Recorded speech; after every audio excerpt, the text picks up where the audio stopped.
This is Radio Cairo. We're coming from Studio 3.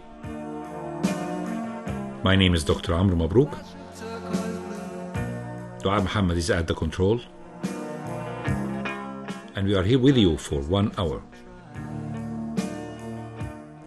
And today is a very special day because in the middle of all his busy days and work, His Excellency Ambassador George de la Roche, the Ambassador of Guatemala in Egypt, has found some time for us to come to our program, and this we really appreciate for that. A very experienced diplomat who has a degree in political science, undergrad and international relations from Tufts University in the United States, and a master's degree from Johns Hopkins in the same specialty, serving his country in Poland, Netherlands, USA, Canada, India, and Guatemala as a very important post in the Foreign Service, and then an ambassador also in Belize and Sweden and Egypt now, and before that ambassador in India and Canada, and chargé d'affaires in Washington, D.C. Well, it's a very colorful career for an experienced diplomat. Sir, thank you very much for coming to our program. We really appreciate your time and appreciate your kindness. Thank you very much, dear doctor, for having me on this very prestigious radio station and on your recognized talk show. It's for me a pleasure and an honor. Thank you so much. It's a real honor to me, sir. Guatemala, officially the Republic of Guatemala, is a country in the northern Central America. It is bordered to the north and west by Mexico, to the northeast in the adjacent regions by Belize, to the east by Honduras, and to the southeast by El Salvador. It's bounded by the Pacific Ocean to the south and the Gulf of Honduras to the northeast. So this is a very complicated geography, if I may use the expression. How did geography affect Guatemala, sir? Well, thank you very much, Doctor. I'll answer your question very, very easily. Geography has affected Guatemala very positively. We are smack in the middle of the American continent, very close to the largest market in the world, which, by the way, gives our commerce great comparative and competitive advantages. We are blessed by 2 oceans on our coasts, the Pacific and the Atlantic, with many ports to service our trade, almost of which 40% is with the United States, by the way. We tout our geographic and strategic location as key for our current 20 FTAs and our future ones. Egypt, by the way, has about 1 million square kilometers, and Guatemala has about 100,000 square kilometers. So we are 1/10 the size of Egypt, but we are a mega diverse country. So we posit our geographic location as something very, very positive. In fact, we have had initiatives to build a dry canal from the Atlantic to the Pacific. And those are still in plans. Thank you, good doctor, for mentioning the adjacency zone, as that is not a border with us, with Belize. Indeed, we have a territorial, insular, and maritime claim with Belize, and it is right now being peacefully discussed at the ICJ in The Hague. I opened our embassy in The Hague 20-odd years ago to receive the case of our claim. And it's a AAA example of how to resolve territorial disputes maturely and 100% peacefully. We expect an unappealable dictamen in 3 years, possibly. I was also ambassador to Belize City, as you mentioned, and it was possibly my most challenging posting. We oversaw 2 referendums regarding our claim and many high-level meetings of the Joint Commission looking to implement 13 bilateral agreements, and I was Guatemala's commissioner for that. Maybe something negative, if I may, doctor, about our geography is that we are highly vulnerable to climate change, while we are very low CO2 emitters, by the way. And we have gone from having 2 traditional seasons, dry season and rainy season, to now having drought season and flood season. So possibly this is one negative of our geographic location, because we're very sensitive to climate change. Well, this is very, concise, but up to the point. And really, geography always affects the fate of countries. Yes, indeed. The territory of modern Guatemala hosted the core of the Maya civilization, which extended across Mesoamerica. in the 16th century. Most of this was conquered by the Spanish and claimed as part of the Viceroyalty of New Spain. Guatemala attained independence from Spain and Mexico in 1821. From 1823 to 1841, it was part of the Federal Republic of Central America, which was short-lived. For the latter half of the 19th century, Guatemala suffered instability and civil strife.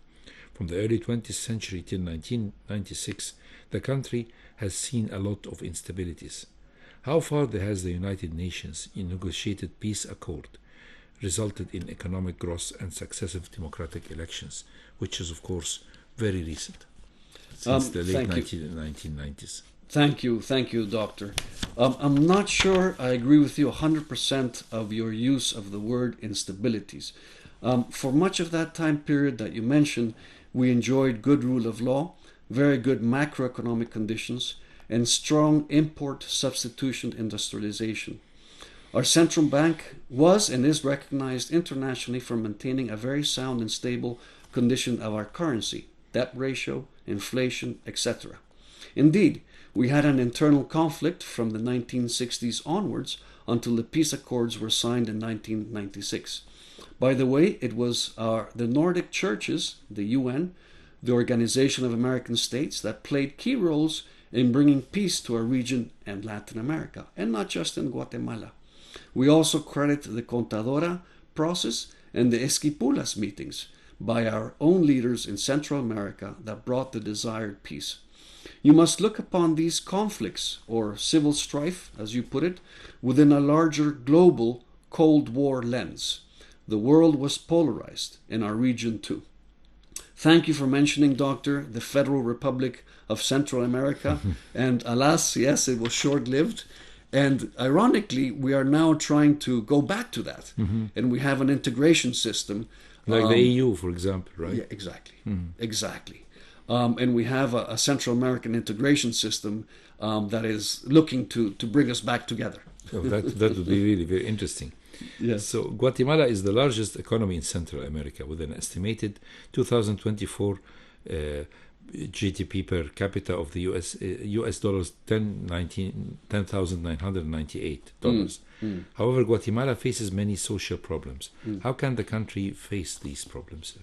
Thank you, Doctor. And just to go back to the democracy question of your previous question, to answer you correctly, since 1985 and our constitution, we are a full-fledged democracy with general election every 4 years, separation of the three main government branches, an independent legislative, a unicameral Congress, an executive, and a judiciary with its courts. Elections are observed by the UN, the OAS, the Carter Foundation, the EU, etc. I repeat, we are fully democratic, and our transition to that type of political system is complete. However, a democracy is not without its own hiccups, as you may know. Regarding our economy, thank you, Doctor. Yes, we do have the largest economy in Central America, and we do face social problems. Our GDP recently, it's actually per capita, it's more like 13,000. And since the peace accords in 1996, we have been very successful in economic growth. We have averaged about 4% yearly, with a huge expansion of the middle class. It is a country that is now modern and unrecognizable to when I grew up there many years ago. Recently, the main three rating agencies visit us, as well as the IMF and the World Bank, like here in Cairo, and we received good upgrades. Moody gives us a BA1 stable, Standard & Poor gives us a capital BB plus stable, and Fitch gives us a capital BB positive. So these are one of the best in the region. We have a strong micro and small enterprise presence with government programs to incentivize their growth. The private sector, of course, is a very important engine and a strong pillar of our economic growth across the board. To answer your question, Doctor, a very large problem we face, and I mentioned this regarding your specific question about social issues, is our very large informal sector. About 70% of our economy is informal, and that withholds from the state much needed capital to address many issues, including also infrastructure, for example. Our tax collection has improved considerably in the past 10 years, but we are still, embarrassingly, one of the lowest nations as a measure of our GDP. And this is a big problem. It's getting better, but it's a big problem.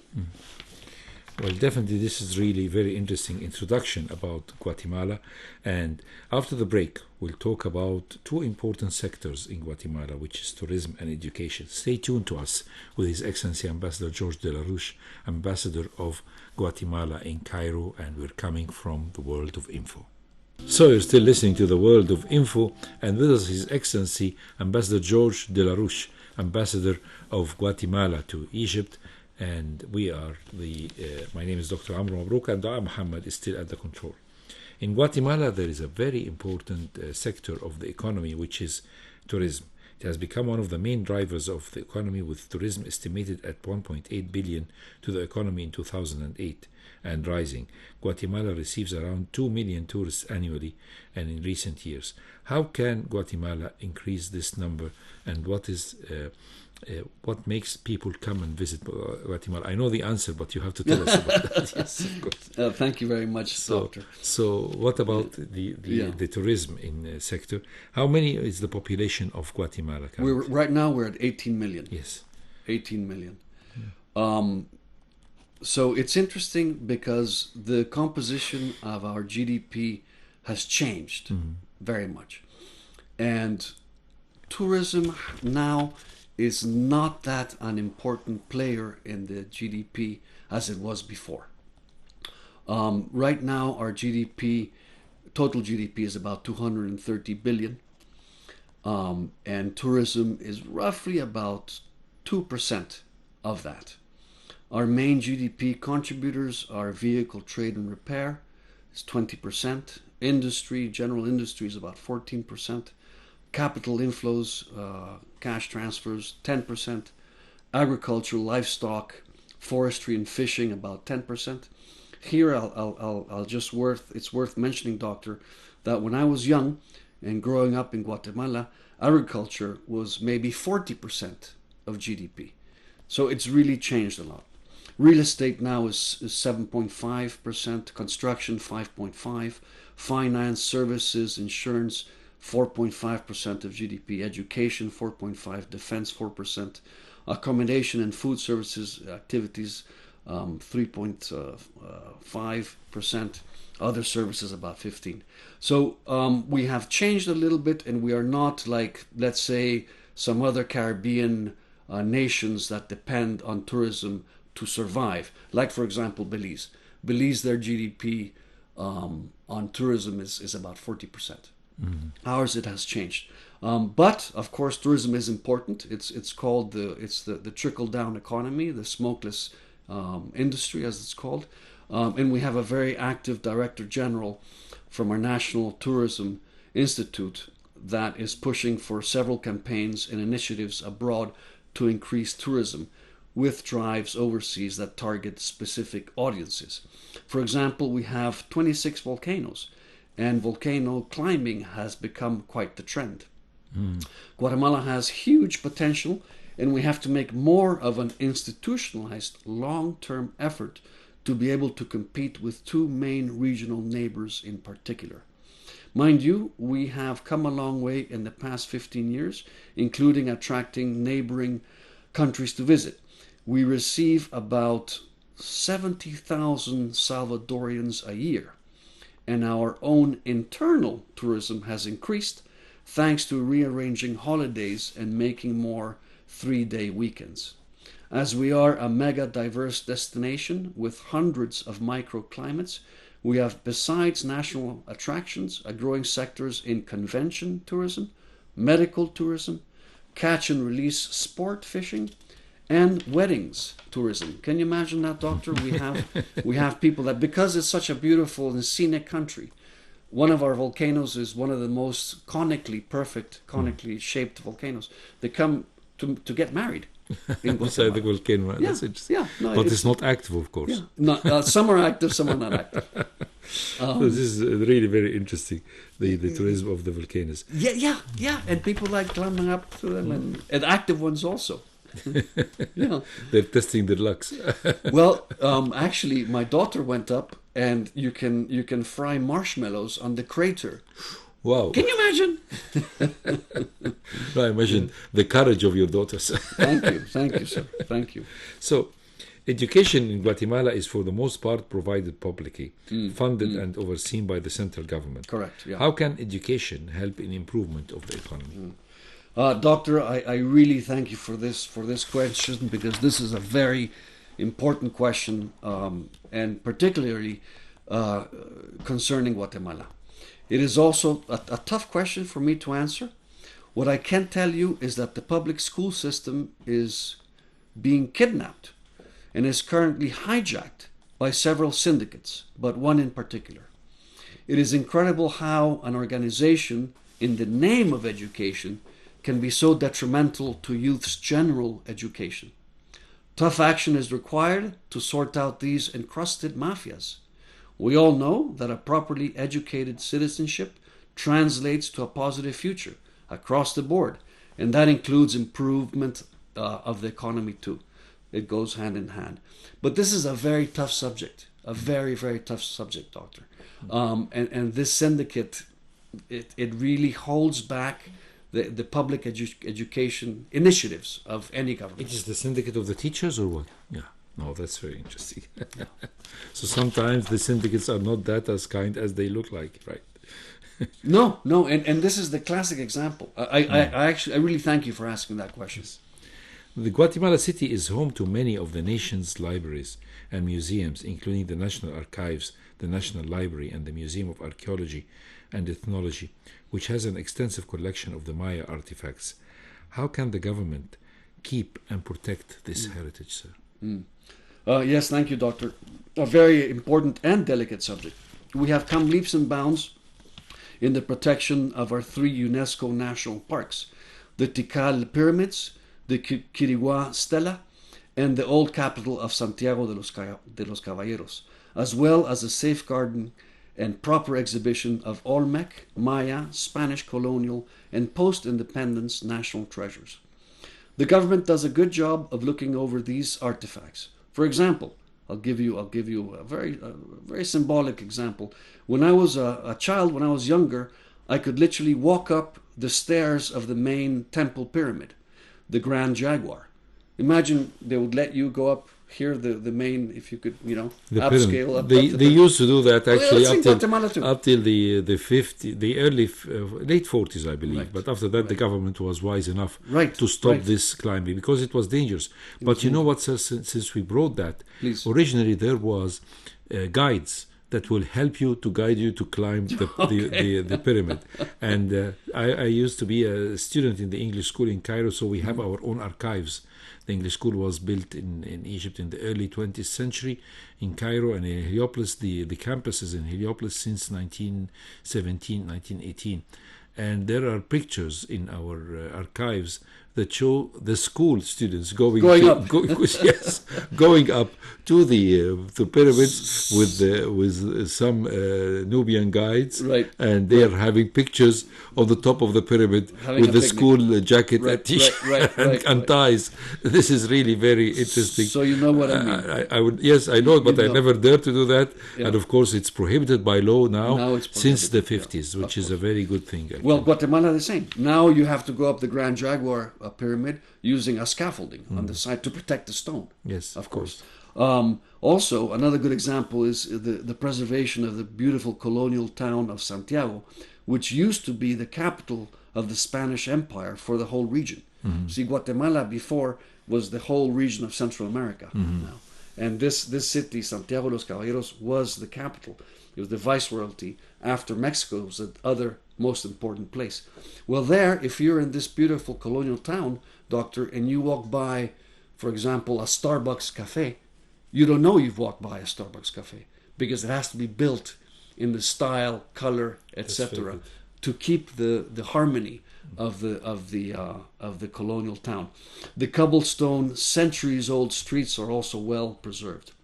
In general, the museums are well run and looked after, and the paintings and other delicate artifacts are kept in rooms at the appropriate light shade temperature and suitable humidity. We operate our museums and sites much like beautiful Egypt does, with much care. It's really very important. So after the break, we'll talk and continue to talk about Egypt and Guatemala, their strong, friendly bilateral relations. Stay tuned to us with His Excellency Ambassador George de la Roche, Ambassador of Guatemala in Egypt. So this is the world of info, and off air we talked with His Excellency Ambassador George de la Roche about the Egyptian connection that he has. And this is really very interesting to our dear listeners to listen to. You know, His Excellency Ambassador George de la Roche, he had a very dedicated parents who decided that he has to receive the most or the best education possible. So they sent him to a boarding school in the north of Scotland, just Correct, in the middle of nowhere in Scotland, Correct. right? To keep him away from bad company. Rain and wind. Yes. That was your company, rain and wind. Yes. And the company was Rain and Wind. And there he met a lifelong friend who was an Egyptian young gentleman whose parents did the same thing, send him to a boarding school in Scotland Correct. to avoid some troubles. Correct. And so it's a long-lasting relation that he had with his friend, Mr. Salah Khalil. And during their stay in the school, he kept on talking about Egypt, and he felt an interest to go to visit Egypt. Tell us about that, sir, because you decided to go and visit Salah in Egypt and left an opportunity that no one would leave, and said, I will go there for something, to see the pyramids. Yeah. Tell us about that. Thank you. Well, yes, I mean, Salah is just a beautiful human being. We both met when we were 13 years old. In this boarding school, which had a very good reputation for being one of the leading boarding schools at the time in Europe. But we were both far from home in very different cultures. Guatemalan and Egyptian culture are more similar to each other than the north of Scotland and in Egypt. How long did you stay there for? 5 years? 4 years. 4 years. 4 years. And when I met him, and for me, Egypt had always been a magical land, it always represented something magical to me.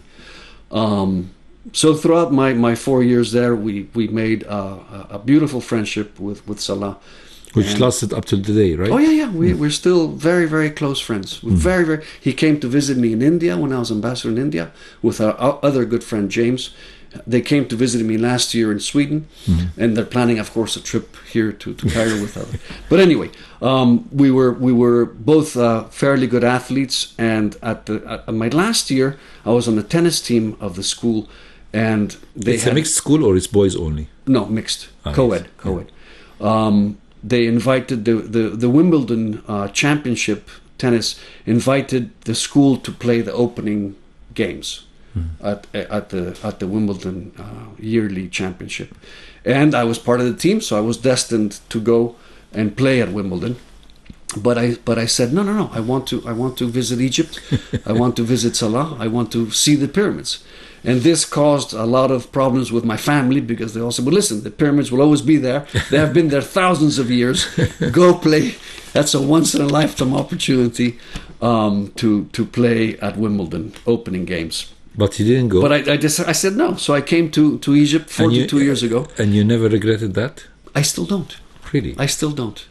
Because I did what I wanted to do. And not only that, doctor, but I did it with Salah. And thanks to him, I visited Luxor. I did the Nile cruise to Aswan.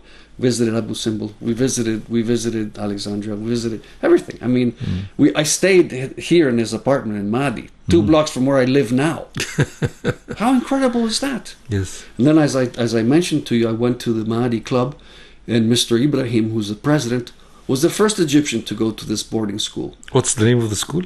Gordonston, yes. Yeah. And so, so it's a small world, and like Salah says, Egypt has always been calling me, and I'm just thrilled to be Guatemala's 7th ambassador in Egypt. I'm honored. I mean, for me, it's just incredible. This is really very interesting story, and this will bring us to the very special relations that Egypt has with Guatemala. How long has Egypt maintained this relation, sir? Thank you, doctor. Yes, we established diplomatic relations in September of 1970. So that's what, 56 years roughly. For us, Egypt is not only the gateway to the Middle East and North Africa, but to all of Africa. Egypt has been traditionally a long-time friend and ally. Our first embassy in the Arabic world in the Middle East was here in Egypt. And the first Arabic Middle Eastern embassy in Guatemala was from Egypt. And still is. There's still no other Middle Eastern Arabic embassy in Guatemala. So this is very big. For many, many years, the only embassy that Guatemala had in the Middle East was Egypt. Recently, we have opened in Morocco. Recently, we have opened in United Arab Emirates. Recently, we have opened in Qatar. Of course, we've always had an embassy also with Israel. But no, Egypt for us, and this is very important, has been a traditional friend and ally, and will continue to be so. It is a very special relationship. Both our countries are members of the Group of 77 and non-aligned movement. We have political consultations coming up. The last one was 10 years ago, so we have to reactivate that. And we have many other initiatives that we are working on. We have, for example, we're working on an MOU on medical cooperation. We are going to install a bust of one of our Nobels at Al Khoreya Park. We are translating one of the sacred Maya books, the Popol Vuh, to Arabic, and we're already well ahead in that. We have several cultural events throughout the year, movies, picture exhibitions, etc. Our commerce right now, our bilateral commerce is at about 25 million, but it varies, and we are still shockingly recovering from the COVID outbreak. Our principal products of export into Egypt is cardamom. Did you know, doctor, that Guatemala is the #1 producer of cardamom in the world? Mm-hmm. And we export coffee, of course, some essential oils, minerals, amongst others. From Egypt, we import from you fresh fruit and dried and frozen fruit, some plastic materials, cement, believe it or not, some textiles, vegetables also, and diverse products of industry. So we are looking to see how we can diversify our trade, and I believe beef is an option that we can look into. You can start exporting beef, right? Yes, yeah, that's correct. Your ambassador in Guatemala, His Excellency Hatem Hasuba, is very active and helps in strengthening our bilateral relationship. The Nasser scholarships are thanks to him, and our candidate for the board of the Biblioteca Alexandrina is very prestigious, and we're in that process to get somebody to be on the board of directors of the. So it's really I would say it's a privileged relationship we have. So on the higher level, what is the relations between our leadership in both sides? Very good, very good. We have, as I say, political consultations at the ministerial level are being aligned, because the last one was a while ago. So we're looking forward to do that with your foreign ministry, in particular Ambassador Khalid Azmi, who's a distinguished and professional fellow. So this is what we're aiming for. As you know, as I told you, Doctor, I landed 6 months ago here, and my first aim is to first consolidate and implement what was left to do, and then push forward with more and other initiatives on the cultural, more events, commercial, variation of imports, and political, more MOU fronts. So Guatemala and Egypt stand on the same thing, on the same wavelength in environment, because Guatemala, as you have mentioned, is being threatened environmentally. So what are the points of views that Egypt and Guatemala agree about in the field of environment protection, sir?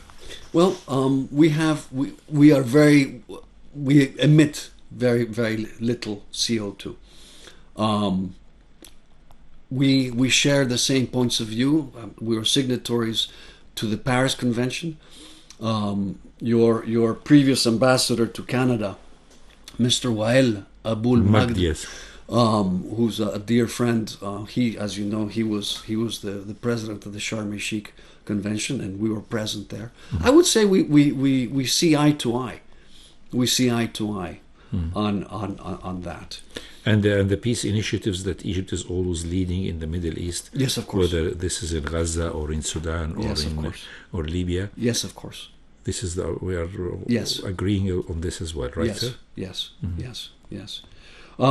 Yes, especially with the recent. I mean, Guatemala backs the Arab world completely right now with the Iran conflict, for example. I don't have to tell you, Doctor, but Egypt has top diplomats, and throughout my 30-year career as a diplomat, I have met some wonderful people. Most recently, Ambassador Ahmed Adel, who's your ambassador in Sweden. Allah there too previously. Madame Dina El Sehi, who was your ambassador to Guatemala when I was Director General. Ambassador Hatem Tagildin, who was ambassador in India. Yes, and he's he a was very here distinguished ambassador. Lovely man, Yes. lovely man. He He's was a great later man, chief of a protocol. great friend as well, yes. Haisham Salah, who was ambassador in Finland, as I told you then, was chief of protocol here. I had the honor of giving him my copies of letters. Wael, who already mentioned. Definitely, you always have a strong relation with the ambassadors Yes. all over the world, the Egyptian ambassadors, Yeah. because of your Egyptian link, right? Yeah, sir? it's incredible how it brings you back. I presented credentials with Ambassador Shamel Nasser in Canada. We presented credentials together. So yes, fine individuals, excellent diplomats, and wonderful representatives of Misr. It's really amazing, Doctor, to think that I live 2 blocks from Salah's house. I mean, this is something. Every morning I wake up there, I still cannot come. But Salah is in London. He's not in He's Egypt. in London. He says our lives have changed a bit. You know. Yes, but Yeah. since we're talking about Please. your stay in Egypt and your enjoying of your time and your work on in improving the relations, especially on the economic field, we'll talk more about your life and daily life in Egypt and in Cairo in particular. But this will be after the break. So, still listening to the World of Info, and with us today His Excellency Ambassador George de la Roche, the Ambassador of Guatemala to Egypt. Sir, I know that you're busy trying to work hard on improving the relations and getting more of economic cooperation, increasing the $25 million budget of exchange of trade. But tell us about your life in the past 6 months. You before going on air, you were telling me that you had the chance to go on in Cairo in private walks and also in Alexandria and Fayoum. Tell us Yes. about that. Well, yeah, no, it's. I must say, when we arrived, we've had a bit of a bumpy landing, for 2 reasons. As we were leaving Sweden to come here, we were informed very last minute that the apartment that we were going to rent, something happened and the owner changed his mind. Wow. So we ended up staying in a hotel for 2 months. When there's nothing wrong with that. We stayed at the Holiday Inn in Mahdi, overlooking the Nile. There's nothing wrong with that. But that was a little bit of a hiccup for our arrival. And then we had a little issue with my container that was late in coming. That also was another slight hiccup. But then we finally found a nice residence in Mahdi, and we moved in, and everything that worked out. So then we started exploring a little bit with my wife, and our children visited us during the holidays, during the Christmas holidays, and we took trips to Alexandria, to the pyramids. They went to the pyramids, and we visited Fayoum, which was very, very nice. It's a beautiful area, and the famous waterfalls of Fayoum. And we have also been to Hurghada, to the south. We visited. I have on business visited the economic zone in Alen Sokna. So yeah, we've gotten around a little bit, and my wife actually has gotten to know Cairo very well, in Zamalek and whatnot. She walks around Maadi a lot also. So we very much so far have enjoyed our experience here. But it's very important, Doctor, to highlight that we have been really, really pleasantly surprised at how sincerely nice Egyptian people are. And this has been something that has transformed our experience in Egypt. And I'm being totally honest. We really, I mean, the people have been honestly very nice to us. People on the street, people like you. So it has made a tremendous difference, and it has taken off those bumps in our landing that we had. So regarding the trade and what you were mentioning, as the Latin saying says, "Guta cavat lapidem, non vicet sepe cadendum." Water makes a hole in stone, not by force, but by being persistent. Yes. So we will try and be persistent in seeing how we can vary the exports of Guatemala. I think the work on beef thing, this will really be very effective, and definitely importing from Egypt. Besides, of course, the cement, there is a big import business that goes around the whole world in fertilizers. The Egyptian fertilizers are quite very famous for being unique in that. I see India is getting in on that game. Yes, yes, of course, India is getting sharp, but definitely this is really of great interest. Tell us about the Guatemala cuisine, because as far as I read, the cuisine has some particularities that makes it special, not just Spanish-like food or something, but there are a lot of things that are very much in particular with the Guatemalan cuisine. Excellent question. Thank you, Doctor. Yes, I mean, the culinary aspect of a country, it talks about its culture, its history. Yeah, very good question. Since we are gifted with 2 oceans on each coast, mountains, microclimates, we have everything, Doctor. We have fish galore on both coasts. So we have many dishes. We have a dish called ceviche. I don't know if you've heard of ceviche. It's basically cut fish or shrimp that's not cooked. It's only cooked in lime, and it's mixed with tomato and avocado. Avocado trees grow in the wild in Guatemala. You can go anywhere and you pick up avocados from the ground. So ceviche is eaten all over, especially on the coasts. We have a lot of cattle. We have a lot of beef, chicken, pork, of course, we eat. A lot of international cuisine. The Mayans were known as the men of corn. Men of corn. And corn was a very important staple in their diet. So we eat a tortilla, which is made of corn, and this you can eat in substitute of bread. Like here you have the baladi. In Guatemala it's the same shape, but it's called a tortilla, and it's made of corn. And in that you'll put black beans, you'll put ful, you'll put cheese, you'll put whatever, you put meat, and this is a staple.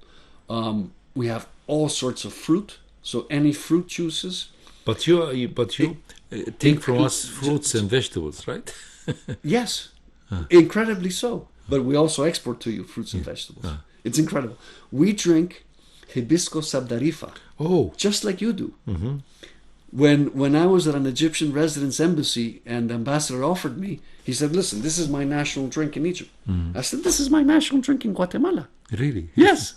We call it Rosa de Jamaica, but it's the same hibiscus sabdarifa. It's exactly the same thing. We have all these fruit juices. We drink in the morning: papaya, orange, bananas, coconuts. I mean, all that. So what foods do you import from Egypt? Fruits. And the corn we eat is prepared. It's ground corn that is cooked in a banana leaf. It's called a tamal, and it has a little bit of tomato and maybe chicken or some sort of meat. Can be vegetarian also. And this is traditional food from the Mayas. It's cooked in a banana leaf or in a corn leaf. But really, our food, we have, of course, everything corn, a lot of beans, like you. I mean, it's a good source of protein. It's a wide variety of food. Spicy, it can be a little bit spicy. We have on the Caribbean coast, we have some traditional African dishes that we inherited from the African peoples that settled in that region, like rice and beans, for example. So yeah, quite a varied cuisine in the Latin American, Mesoamerican tradition. But you said that you import from Egypt fruits. What type of fruits do you take from Egypt? I have to look into that. I have to look into it. It's dried fruits. Dried ones. Yeah. So it'd be dried grapes, right? More or less. Could be. Could be, yes. And dates. And dates. dates. There we go. Yes. Dates. Because you know that Egypt is the producer, the biggest producer of dates all over the world. It's number one. I didn't know. Okay. And this information, a lot of people don't know because palm trees are planted all over Egypt. Yes, I've seen them. And they are planted because they don't need much care. And so anyone who has a date a seed would just plant it. Fantastic. He doesn't leave it. And therefore Egypt is the highest producer of dates all over the world. And our dear friend, the ex-Indonesian ambassador, he has discovered that, and he started exporting because dates are very loved in Indonesia. And so he started. He asked the Indonesians business people to come, and they started to export dates from Egypt to Indonesia. I'm sure we import dates from Egypt also. Yes. By the way, Indonesia and Guatemala were strong allies in the palm oil industry. Guatemala is the homeland of vanilla. The vanilla you have here, for example, they had vanilla ice cream. And somebody was asking me, I wonder where vanilla comes from. Well, it originally comes from Guatemala. The cocoa, some of the cocoa that you have here. And by the way, we also export a lot of coffee to Egypt. And I'm happy to see coffee sold here, Guatemalan coffee, in many presentations. Ground coffee, bean coffee, sachets of coffee. Really? The little triangles that you put in the coffee makers. And cocoa also. Cocoa came to Guatemala from South America. It originated in South America. But it's also become one of our production. And this cadmium is what? It's the what, sorry? The cadmium that you said about. The cardamom? Cardamom, yes. That's the curcum, or it's the curcumin, or what? Or no, cardamom. No. Cardamom is this green spice that you put in your coffee. Yes. Okay. Cardamom. That's not curcuma. No, not turmeric. Not turmeric. No. Not turmeric. No. So cardamom could be goes to tea or something like that. Yes. Yeah. That's really very interesting. So exporting coffee. I mean, now we have done some brainstorming. So you can start importing dates from Egypt, opening the market like our Indonesian ambassador, Indonesian ambassador friend did. Nice fellow. Yes. Shame he left. Yes. He's a very decent gentleman. He was Ambassador Lutfi. He came to our program 3 times or 2 times. Oh, no kidding. Yes, no, he's definitely a very distinguished ambassador.